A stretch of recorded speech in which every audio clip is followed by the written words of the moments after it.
Welcome to the wrestling experience.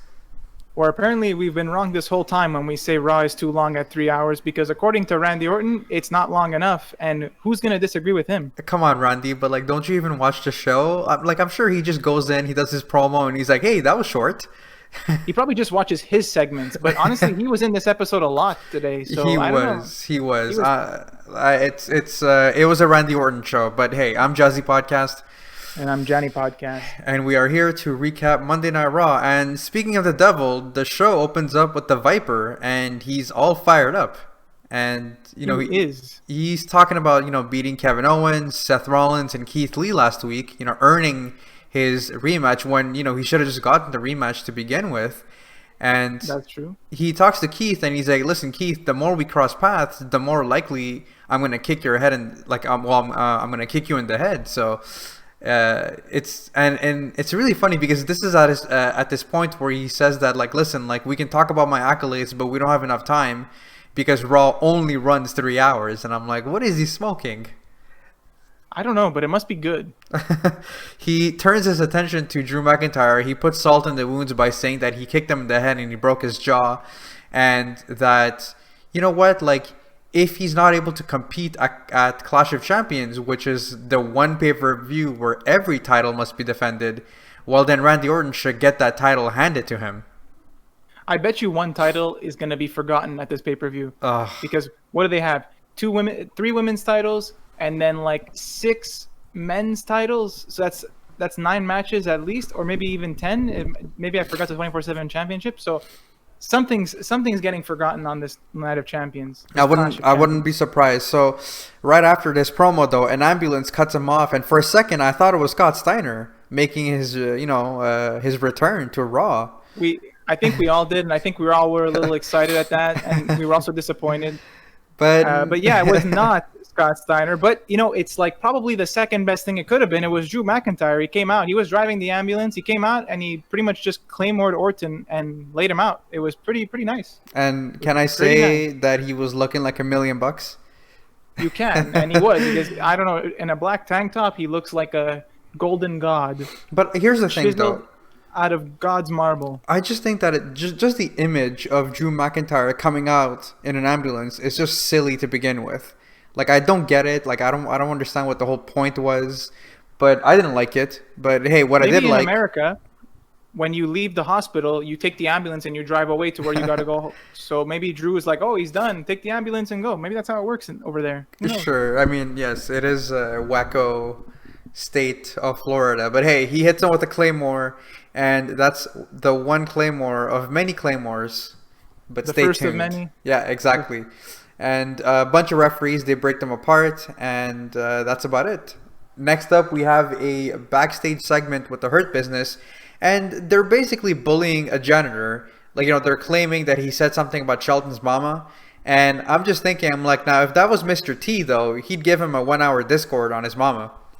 Now, I remember Shelton's mama from back in the day, and she was annoying. So, I mean, it's questionable whether or not it was cool what the guy said. I mean, mamas are usually off the table in normal circumstances. Also, I kind of thought it was Aleister Black because I wasn't at the TV at the moment, and then when I came back, I already saw him pinned to the wall, and I thought it was Aleister Black for a split second before I realized it wasn't. Yes, Aleister Black is now a janitor. Well, I mean, who knows? Who knows what he's up to in that dark room of his? So we are told that there's going to be a 6-man tag match between the Hurt Business and Apollo, Ricochet, and Cedric. But before that, Adam Pearce is backstage with Drew McIntyre, and he's like, "Listen, Drew, I've got my hands full with Retribution because they only seem to be on Raw." And he's respectfully asking Drew to leave, and Drew McIntyre's like, "Listen, all right, it's fine. I did what I came to do, and I'm leaving." So we're hopefully seeing the last of Drew McIntyre. He also specified that Drew is not cleared to be there because of his jaw, and that's another reason why he has to leave, not just because he's causing havoc. Yeah, so back in the ring, we have our 6-man tag, and Cedric Alexander is making his entrance, but he's jumped by the Hurt Business. And essentially the whole match, Apollo is putting a valiant effort in the match, but it doesn't take long for Cedric to turn on his partners, and then he starts beating the holy hell out of Ricochet. So yeah, this was pretty nice. Ricochet took it like a champ. He got really beat up. It was a little bit weird that they did beat up Cedric at the beginning of the match during his entrance, only for him to turn and help the people that beat him up. But finally, the turn has happened, and basically Apollo is no match. He's there watching, and he's like, "What are you doing?" And then he's no match for the Hurt Business as they take him out, and everyone's all smiles. Everyone's happy because the Hurt Business has won, and it looks like they have a new member. Yeah, exactly. Like Cedric is all smiles and he's looking kind of creepy, but hey, it seems like he has joined the Hurt Business, but we'll find out more later tonight because they're gonna have the VIP lounge with Cedric Alexander. But before that, we have the Street Profits, and they're in action next, and it's raining red plastic cups. I thought that was a pretty cool image. Yeah, you seem to really enjoy it because you mention it every single week. It's been like the 4th or 5th time they do this now. Okay, but stop me if you've seen this match before, but they're facing Andrade and Angel Garza. Yeah, I can stop you right now. Please, I can tell you what happens.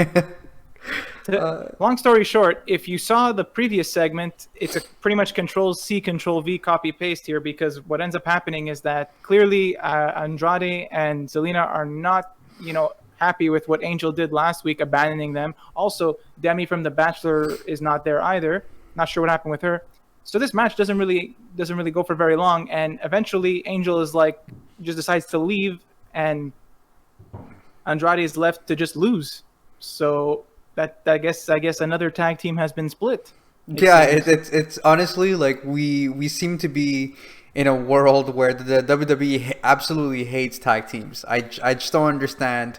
And it seems like there's going to be some sort of unification because the absolute best part of the match was what happened after the match, because it was not the match itself. Yeah, exactly. It was the SmackDown Tag Team Champions. They're on Raw. So Cesaro and Nakamura are there, and they talk about how they want to show Raw what real tag team is all about. And they're challenging the Street Profits next week for a champion versus champion match. It's going to be very interesting to see that. And to be fair, Andrade and Angel were always the team that were supposed to split up at some point, I felt. So I guess it's fine. It was more some of the other teams that they've split over the last 2 weeks. Yeah. But yeah, this is exciting. We're going to have the wild card rule is back, and we're going to have a SmackDown champ versus Raw champ on Raw next week. Be cool. There was one funny moment where Montez Ford, he basically tells Cesaro, he's like, "Listen, Cesaro, you've had so many partners that you need to get an STD test done," which I thought that was pretty juvenile, but it was I chuckled at it. Sheamus is in shambles somewhere. So I think that what's going to happen is that there's definitely going to be some sort of wonk finish next week, and we'll maybe see like a true finish at Clash of Champions. And I think that this is kind of great if they unify the titles, because there's a serious lack of tag teams in the WWE anyway, so that would be great. And that's one way for them to avoid the thing I mentioned earlier about them not having enough and they're having too many titles for the pay-per-view, so they're probably going to have champions versus champions and unifications or something like that, so that they can have every champion show up on the show. So they're already thinking ahead. They already knew. Now the next the next segment, it's the return. It's the return of Little Jimmy, because R-Truth is at a restaurant and he's talking to Little Jimmy and he's showing him something on his phone. But dude, how happy are you that Little Jimmy is back? I'm ecstatic. And out of nowhere, actually, Little Jimmy was the best part of Raw at one point, and we never got to see him. Of course, maybe he's been busy being the Raw, anonymous GM or something like that. Maybe he's in Retribution. Well, out of nowhere, a ninja pops out of R-Truth's table, and this whole segment is silly, but he throws the title. He didn't order no ninja. He ordered dessert. Basically, he throws the title to Little Jimmy, who's not able to catch it, and I'm like, what a B+ imaginary friend right there. I agree. It's just ridiculous. But R-Truth, he successfully manages to run away with the title. And that was a pretty silly segment. Absolutely. R-Truth escapes with his title. He doesn't get pinned, and the ninjas and Akira Tozawa chase after him, and we move on to our next match. Yes. Which is a heartbreaker for you, I would imagine. Yeah, so Peyton Royce is facing her former tag team partner, Billie Kay. I'm in shambles. I'm in tears. I don't know what to do. Now with new entrances, too. They both have new entrance themes, new graphics on their Titantrons. Everything's new. They're just... Listen, you mentioned this, so I got to comment on it, but they both seem to have inherited some generic create a wrestler theme song from the WWE 2K games. honestly, man, it sounded so freaking generic, both of them. Like Billy Kay has awful. like this little house EDM, like I don't know what the hell you want to call it, and then Peyton Royce has like this little rock, like ballad stuff going on, and I'm like, it's pretty terrible. And the reason we're spending so much time talking about the theme songs is because there's not much to talk about with regards to the match, because it's not very much of a match. It's basically them. The first part of the match is them kind of like knowing each other so well that they're countering each other, but then Peyton Royce ends up taking advantage and ends up winning with a pretty nice neck breaker on Billy Kay. And now Billy Kay will fade into obscurity, and Peyton Royce will maybe rise and potentially maybe she'll slip in this whole Natalya, Mickie James, Asuka thing that's going on. You know. Yeah, but to be honest with you, after the match though, it is really nice to see Peyton helping Billy get up, and they actually hugged. So I'm glad that she didn't attack her after the match, because everyone would have expected that. So it's nice to see them just kind of reconciling, and just kind of leaving it at that. The opposite of last week, where she tossed her into the Raw Underground ring. So at least we can end that on a high note. But yeah, good point. Absolutely. So now we have a backstage segment with the whole Mysterio family, and they're about to be interviewed in the ring by Charlie Caruso, and Ray talks about wanting to get closure against Seth, but he's not able to do that because of his because of his torn tricep, and he doesn't know when he's going to be cleared, and everything that's wrong with him. And Murphy is on the Titantron, and he blames them for Seth Rollins being mad at him, and he talks about paying the ultimate sacrifice, ending Dominic's career before it even begins. And because Seth Rollins was the one that picked up Murphy when he was down, and so Murphy owes him a lot and feels like he needs to do this. Yeah, and he challenges Dominic to a street fight. So Dominic accepts his challenge, and he says that he can't wait to embarrass him in front of his Messiah. Gonna be great. Be great. And now we have Nia and Shayna. They're backstage. They're talking to Adam Pearce, and Adam Pearce kind of mentions the fact that like Nia kind of had a great idea of putting Shayna in a 2-on-1 handicap match. And before she's even able to kind of answer, we notice that Drew McIntyre is still there. And Adam Pearce is like, Drew, what the hell are you doing? Like, you were supposed to leave. You said you were leaving. And Drew's like, I'm sorry, I forgot my phone. Relax. Like, I'll leave. So poor Drew, he seems to be lost. He did. I mean, he does have his jaw all messed up, so he could have a concussion. He's in shambles. Who knows? He's probably completely lost. Who knows? Who knows? He doesn't know right from left, right from wrong. He's not sure. Yep. So now we have a tag team match between the team of Asuka and Mickie James versus Lana and Natalya.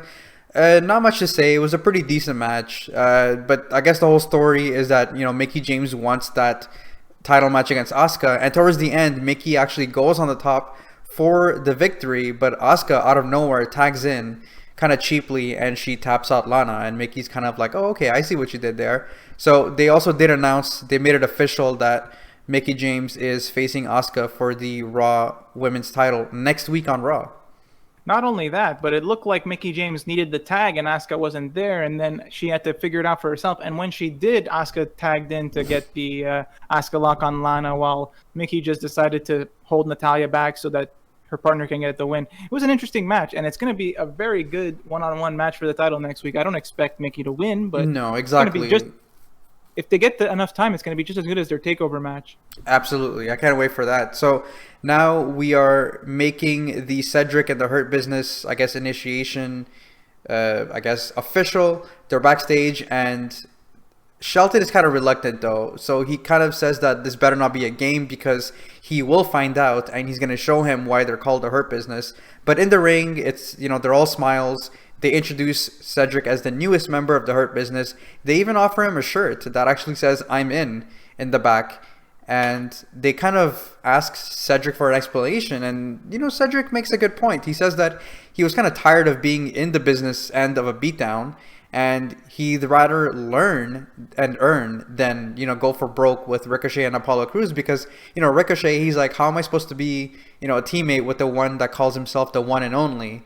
And why would I kind of put my body on the line for Apollo Crews for, I guess his own title when he doesn't get a title opportunity himself? So again, some decent points by Cedric Alexander.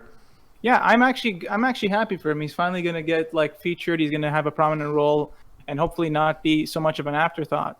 And it would be extremely crazy if this was all a plan, like, and Shelton Benjamin's suspicions are correct, and this was all a swerve. This is like some Vince Russo level stuff if it ends up turning out that Cedric Alexander is actually a sleeper agent, double agent. Oh my God. Go back. That's some crazy stuff. Now you say that, and I'm like, they could do something stupid like that. But hey, their celebration gets cut short by the Viking Raiders, Ricochet, and Apollo Crews. And by God, bro, I smell an 8-man tag match. Holla holla. Playa. If the 6-man tag earlier wasn't enough, well, we got you covered, because now the Viking Raiders are joined by the one and only and Apollo Crews, and we do get that 6-man tag that 8-man tag match rather. And it was an excellent match. This one was pretty good, aside from potential serious injury that happened to Ivar. Yeah, so did you see that? Yeah, essentially excellent match with lots of high fly action at the beginning. Cedric actually shows a mean side using Ricochet's emotions against him, and the Hurt Business basically work on Ricochet, who was selling everything like death. But at one point in the match, Ivar, he kind of goes for a running splash on the outside, and as he lands, he quickly puts up the X himself. And he seemed he puts the 8. Yeah, he does. He seemed like legit or injured, or at least had a stinger, which ended up being that. So they confirmed after the show that he kind of had a stinger and he's gonna be okay. And it kind of felt like the rest of the match was improvised, because Cedric kind of hits. It was entirely botched. Yeah, exactly. Like Cedric hits Ricochet with a Michinoku driver, and it was clearly a kick out. But the referee still counted it for 3, so maybe Ricochet didn't know about the injury or something. Yeah, Michael Cole even yelled kick out, and then, oh, no, it's actually the match is over. And then they did replays, and they're like, oh, I'm pretty sure he kicked out. Yeah, and exactly. Then they showed that there were people tending to Ivar. But what could have happened? I couldn't really tell what happened. Did he like hurt his hand when he like did the suicide dive? It wasn't clear to me what actually could have got hurt there. Yeah, but he knew right away something was wrong. Yeah, on to be honest with you, it's a stinger, right? So I think what probably happened is that he probably hit his hand or like his arm like onto the mat, and again, it was a stinger, so he probably didn't feel anything, and that's why he decided to put up the X or something. But he seemed to be fine afterwards. So, thankfully it's not a legit injury, because the last thing we need is one less tag team. Yeah, I mean, if the WWE is not breaking them up, it's because one of them is getting injured. So let's hope that that's not the case anymore. Yep. So we're backstage, and Drew is still backstage, and man, he can't seem to find the exit. And big arena. Yeah, exactly. It's huge. It's huge, but he's like, not to worry. I'm gonna push forward and I'm gonna find the exit. But dude, somebody get the man a map. I know, seriously, a map would be extremely useful for him right now. He would be able to find his way out, and he wouldn't have to keep running around in circles and constantly having to talk to Charlie Caruso. I mean, that's probably the best part of running around in circles. But anyway. Okay, so now this is where I'm going through my notes, and I'm like, man, Raw is such a long episode. Like we're like halfway through at this point, and I'm like, man, it's kind of dragging a little bit. But we have KO. He's outside of Raw Underground. He looks at Shane and he's like, "Listen, I want to say that it's nice to see you, but you're still a jackass." And I love it. I love that he's still playing into that feud. Because I'm like, they're talking, and I'm like, don't these guys hate each other? I love the continuity. But first, we have Randy Orton going one-on-one versus Keith Lee, and another good match between the two of them. Keith Lee makes everything look so easy with his power moves, and Randy is actually selling like a champ. But I remember at one point, though, and this was great, Randy Orton wanted to hit the RKO on Keith Lee, but he actually blocked the RKO with his body. Like, I've never seen something like that before, and I thought that was really a pretty cool sequence. But Orton does successfully hit the RKO on Keith Lee at the end, but Drew McIntyre, out of nowhere, comes outside and he hits him with a second Claymore now. That's a Control-C, Control-V from 2 weeks ago. Once again, Randy Orton Keith Lee match is ruined by Drew McIntyre. However, it really looked like Randy Orton was going to win this time. It didn't look like it was like the match hadn't gotten to its conclusion. Yes. And he does Claymore him, and then he tells him, "You're going to see me in your nightmares, you son of a bitch." Yeah, and Adam Pearce is, he's basically I guess he's not happy. He's telling the referees to check up on Orton, who seems to be holding his jaw now. Yeah, he is. I guess the double Claymores to the fit. It's 2 already, so the Claymore count is 2. I guess they really rattled that jaw of his. Yeah. So now this was a weird Raw Underground sequence. So Aleister Black is in the ring and he's taking out the competition, and oh my god, all of a sudden his eye patch comes off and his eye is completely fine. So what was the point of him wearing a patch? Because his eye wasn't fine last week.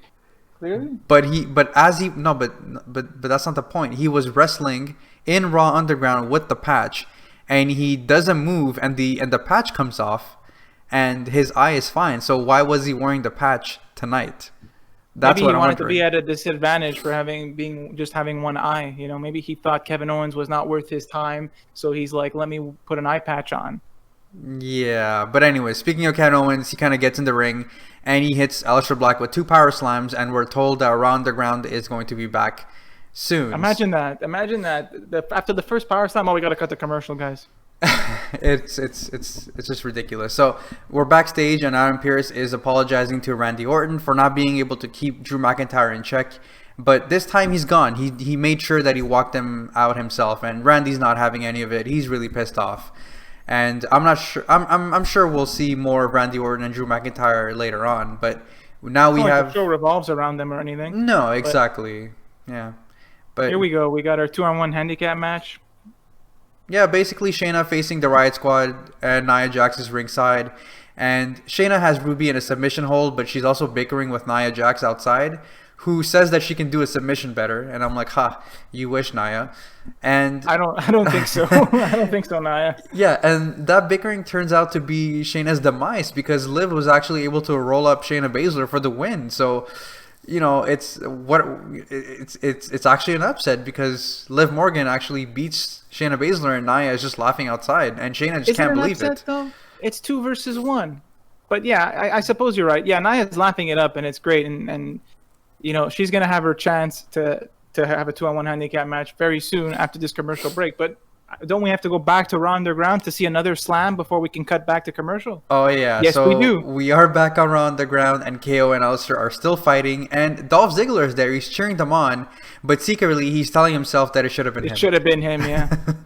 But yes, you are right. We're back in the ring once again, and now it's Nia Jax facing the Riot Squad in a 2-on-1 handicap match. But before there is any sort of results, the building kind of fades to black, and we see Retribution on the Titantron. And their voices are muffled, and they talk about being discarded and disowned, and they are driven to destroy, to lay waste to every superstar. And they said something about the darkness of Retribution will seep into the pores of our favorite superstars. And I'm like, all right, whatever. I'm already bored with Retribution. But I feel like found the voice of the first person who spoke did not sound menacing at all, and it kind of made me laugh. But yeah, it's interesting. Maybe they're going to do a Bray Wyatt Fiend type of thing where they're going to corrupt some of the WWE superstars that feel disgruntled. Maybe, but also don't hinder Jinder, baby. One of them looked a lot like Mia Yim, and one of them is clearly Dominik Dijakovic. Like, I feel so bad for him, but it seems like it seems like he's one of the Retribution members. I wouldn't feel bad for him. Maybe this can be the guy is too good to just be an afterthought. So like, hopefully this means he's going to be a big deal when he debuts. Probably not, but you know, we can hope. But hey, guess what now? We have Raw Underground once again. But before that, actually, we have the Mysterio family backstage being interviewed by Sarah Schreiber. She's asking about Murphy's message, message before on the Titantron and his threats. And Ray's like, listen, I know the game that he's playing. Tonight, the whole family is going to be in Dom's corner. And if Murphy tries anything fishy, then they will handle it themselves. So it seems that Dominik is going to be accompanied by his family. But hey, let's jump back to the very exciting Raw Underground. And again, KO and Aleister Black, they're fighting.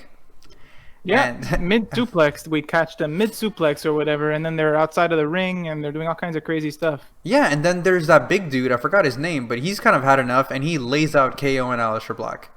Yeah, this is probably the longest fight that Raw Underground has ever seen, so he's probably like, enough of this. It's time to move on, so he probably decided to end it himself.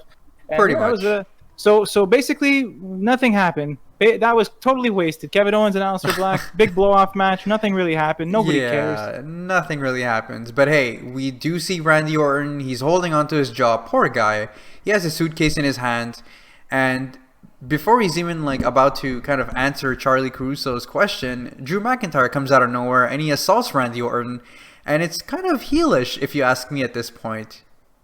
Oh, come on. He's totally just doing the same thing Randy Orton did to him on that other episode. I know, but he looked so menacing and mean, and I'm like, man, I wouldn't be mad if Drew McIntyre turns heel once again.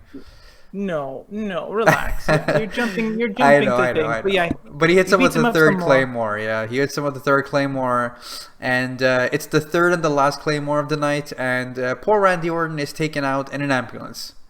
Okay, is it me, or have there been a lot of ambulances lately? Like SmackDown, twice on Raw, the Raw before that. Ambulances are a thing. I fully expect the Fiend to come out of an ambulance again soon. The ambulance is pulling double duty, man. Like it's on Raw, it's on SmackDown. It's doing some amazing work. Seriously, it's got to be like the MVP of the night. Give them a raise. Exactly. But hey, we have our main event finally. We have Dominic versus Buddy Murphy, and the whole family walks out with the kendo stick. Which did you say Buddy Murphy? Buddy Murphy. I thought his name was just Murphy. Isn't it Buddy Murphy again? It's just Murphy, or Muddy Murphy, as I like to say sometimes. Or just Murphy. Just Murphy, yeah. Just Murphy, yeah. So just Murphy. And I think that this whole image was kind of funny, but the whole family walks out with the kendo stick. The match begins, and yes. No. Not everyone was holding one. I'm pretty sure like only 2 of them or 3 of them were holding one. Not every single. I remember like, why is one person not holding? Maybe I'm remembering it wrong. I don't know. I feel like, whatever. I guess it doesn't matter. I'll have to rewatch that. I remember thinking that to myself when I was watching. I'm like, why is one person not holding a kendo stick? So the match begins, and it doesn't take long for Murphy to take the action outside, and he basically throws Dominic against the barricade. He throws him into the announce table, almost on Samoa Joe's lap. And Samoa Joe got upset. Yeah, he did. He was visibly upset there. Yeah. Or vocally upset because we couldn't see him. So Dominic does try to fight back, and dude, now this sequence was amazing. He climbs onto the Thunderdome fan screens, and he jumps into Murphy, and that was sick. Like Dominic is doing some incredible work. The young boy doesn't care about his body, tosses himself around. But yeah, most of the match, the first half of the match was Murphy dominating until Dominic was able to take over in the second half of the match. And we had some cool stuff. How cool was that powerbomb? I know it's a bit toward maybe I'm jumping to the end, but how cool was that powerbomb? Yeah, no, I mean I was about to mention that, like, but essentially how it started is that Murphy was in control, and he made the Mysterio family watch their son take a beating. And at one point, Dominic was stuck onto the ropes, and he tried to free himself from the ropes, but then Ray takes the kendo stick away from Murphy. Murphy is distracted, and this distraction causes Dominic's mom and his sister to free him up. And then, Dominic, he hits him. He's not distracted. Well, he's looking for... He's upset that like the weapon was taken from him, so he's like, oh yeah, well, he goes to the apron to find a better weapon, and while he's doing that, the mother and sister untie Dominic, and that's where Dominic does like a sliding sunset flip powerbomb, and he launches Murphy into like a table that was kind of like angled against. It was smooth. It was smooth. It was the smoothest thing I've ever seen. It was so quick. Murphy sold it like death. Like let's not give credit to just Dominic. It was all Murphy that took it and made it look like it was $1 million. Taking on from and I thought that this was where Dominic was going to win, because he hits his real father's finishing move, the frog splash, but he only gets a 2 count. Yeah, can you believe it? Because maybe it's not his real. Maybe Eddie Guerrero is actually not his real father, and that's why he can't close with the frog splash. Yeah. So basically, this was an amazing sequence, and to end it, he exacts payback on Murphy by putting him on the ropes, and then he and Rey Mysterio start hitting him with kendo sticks, and then the whole family kind of joins in. And it became a family activity. All 4 of them are hitting, and I'm just like, poor guy. Muddy Murphy deserves better. Yeah, it was weird, but the whole family has a piece of Murphy now, taking turns hitting him, and Murphy just kind of quits. So the ref rings the bell, and Dominic is victorious. And it's important to note that they said it several times throughout the night that Buddy Murphy is not, or just Murphy is not associated with Seth Rollins anymore. Apparently, it's like this was his redemption, and he clearly failed. So I'm guessing that's it for him. Seth Rollins, mind you, didn't appear at all in this episode, which was interesting. Yeah, it seems like Seth Rollins has lost all his disciples because AOP got released. Austin Theory is back on NXT, and now Murphy doesn't seem to be associated with him. But I guess we'll find out some more maybe next week on Raw. But that was Raw in a nutshell. That was our recap. So I guess, I was going to ask you what you thought about the episode. I'm quickly going to say that I thought that it was too long. I thought that was a rehash of so many things. I feel like a lot of things are basically just a rerun of past episodes. I'm kind of tired of seeing the Street Profits versus Angel and Andrade, and I'm kind of glad that there's some sort of tension and maybe a possible breakup between those two. Really happy to hear that Ivar is okay and he's not injured, because that stinger looked pretty bad. Again, like, Dominic continues to impress. So, besides that though, like, I just kind of found that the episode was a little meh. Yeah, I'm kind of right there with you. I mean, it's hard because you're saying there's a lot of repetition and basically segments we've already seen. And yes, and some of them are effective because it's like the guy one-upping the guy with his own thing, so it makes sense. But it also just feels lazy, especially when we have one team break up in one segment, another team break up on another segment. I didn't like that the Hurt Business ambushes Cedric Alexander and then he turns in the same match. Like, I feel like that's just like stupid, but okay, sure, we'll take it. It made it less surprise. It made it more surprising, I guess. But I mean, I kind of suspected something would go down because, again, we're having another 6-man tag match. Like what's going on? We're just doing the same thing over and over and over. So it was a few segments were good, and some of them were just repetitive and not so great. The best thing for me was Drew McIntyre getting his revenge. I thought that was amazing. I'm like, every time he was on screen, I'm like, oh yeah, kick Randy Orton, please. So I was pretty much down for that. I do kind of enjoy the Shayna and Nia kind of like, I'm better than you, but we're champions. This weird odd couple thing that they got. Shania, maybe what could their team name be? I don't know, but I was gonna say that it kind of gives me like Team Hell No vibes, where, like, Kane and Daniel Bryan would always bicker about being the tag team champion. And how good was that? That was such a memorable time from the early 2010s. Yeah, 2012 or something. Yeah, and let's not forget that the Cesaro and Shinsuke Nakamura stuff was also great. It was really nice to see them on Raw. And I'm all for this unification because it seems like there's a lot of titles and not enough tag teams. So I think this is one way of kind of rectifying that problem. And you know what? I wouldn't mind having one tag team champions for both Raw and SmackDown. You know what I mean? We do not know for sure if it's a unification. We're just under the impression that might be it. They had never confirmed that it would be a unification match. It's just an exhibition between the champions, right? Well, no, it's a champion versus champion match. It doesn't mean the titles are winner. It's not winner take all unification. It's not that. It's just that's what I understood when they said that the titles would be on the line. That's what they said. Okay, then I think so. Well, I mean, we'll have to check. I guess we'll have to confirm next week on our Raw recap. But it seems like that's the way that it's going, and especially with Clash of Champions, it makes sense that they would kind of have them, face off and in a sort of unification match, or I don't know, maybe someone holding 4 titles. I don't really know where they're gonna go with this, but what we can agree on is that there's a significant lack of teams. Because teams either seem to be disbanded or injured or even released. So again, the state of the tag team division in the WWE is it's really sad, but it is what it is. So again, Raw was it was okay. I don't know. It was fine. It was fine. It was all right. It was too long. There was a few segments that just felt like repetitions. I feel like if I compare it to last week, I think last week was far more entertaining. Oh, for sure. And then nothing comes close to SmackDown. Yeah, being 2 hours helps. Yeah, so that was our recap for Monday Night Raw. Thank you so much for listening. Thank you so much for your support, and you can find all the information in the description box below. And we will see you guys in the next one. Hey, what is a stinger? You keep saying stinger. I don't know what that means. When you kind of have like a Charlie horse or something like that. You don't know what? What? No, I said maybe it's kind of like a Charlie horse or something. What? A Charlie? Okay, I'm Charlie Caruso, or Charlie Horse. Who's Charlie Horse?